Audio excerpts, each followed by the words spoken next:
Good evening.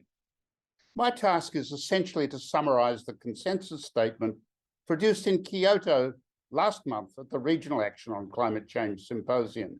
The speakers that follow will provide more detail. I imagine all of us are very aware of the diversity of extreme events, major floods, fires, droughts, etc., accompanying climate change and increasing in frequency and intensity across the planet. But especially in the last 2 years, it's become a matter of concern how such climate-driven events can interact with and compound others, such as pandemics, military conflict, economic and supply line destabilization, escalating energy prices, degradation of biodiversity, and spreading food shortages. Not surprisingly, a growing number of others are now concerned about the range of different risks converging with those of climate change and the potential for consequent cascading impacts. United Secretary General Antonio Guterres warns of the triple crisis of climate change, biodiversity loss and pollution. Economic historian Adam Tooze more broadly refers to the risk of polycrisis. Or we warned a year ago the Earth's climate, ecological and human systems could converge into a comprehensive crisis within our children's lifetimes. Notably, this could be compounded by factors such as inequality, inadequate health infrastructure, and food insecurity. Examples of such interactions have become increasingly evident. They include climate change driving health risks. As one example, waterborne diseases becoming more prevalent with warming water systems. Efforts to contain pandemics such as COVID or the other less remarked upon cholera pandemic leading to economic stresses.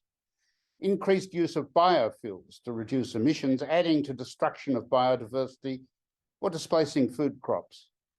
Environmental refugees increasing stress for other populations. Military and political conflict leading to major disruptions to energy supply. In consequence, economic and other stresses leading large vulnerable populations to facing food and health crises, for example, in Syria, with some 4.1 million people currently in need of food. These types of developments are likely to increase as population grows and interactions intensify.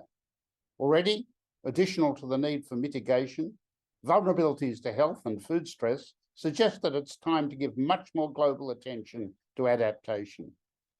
Adaptation needs vary across the planet, depending substantially on local contexts and are often beyond the means of local communities to satisfactorily address. Consequently, building resilience to cascading impacts for the most vulnerable requires support well beyond that currently available. Consequently, there is a need globally for much greater support for adaptation. That support will be needed now and for the long term. And in support of that, there are other considerations. There is the certainty of increasingly serious impacts that our current efforts at mitigation will not avoid. Effective mitigation requires vulnerable populations to be resilient, sufficiently to be able to invest in the transition to zero emissions. Since adaptation challenges vary enormously across the planet, support needs to be offered to the vulnerable from those who face lesser challenges. Support, notably technical assistance, needs to be locally relevant. Crucially, it includes the means to transform agricultural and food systems. It includes new crop varieties, IT, AI, renewable energy, for example, to produce more food in a changing environment. Comprehensive, locally useful assessment methodologies need to be developed and deployed. Local people need to be able to use improved ways to predict the outcomes of risks they face.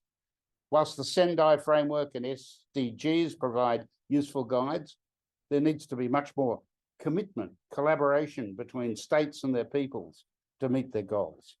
Notably, the COP26 global goal on adaptation provides some guidance and some enhanced funding, but nothing like that which is likely to be required to meet the challenges of converging risks and cascading impacts.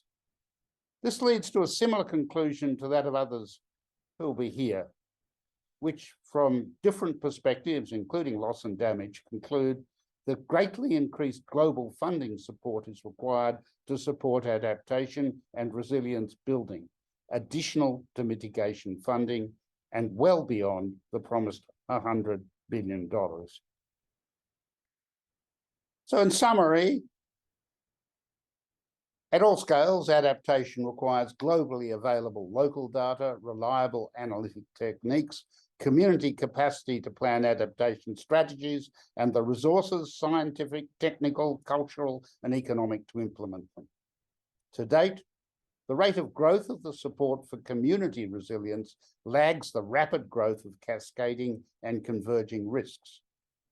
Greater global emphasis on adaptation, additional to that on mitigation, is required, with in particular much greater global commitment to support building resilience of vulnerable populations. Thank you.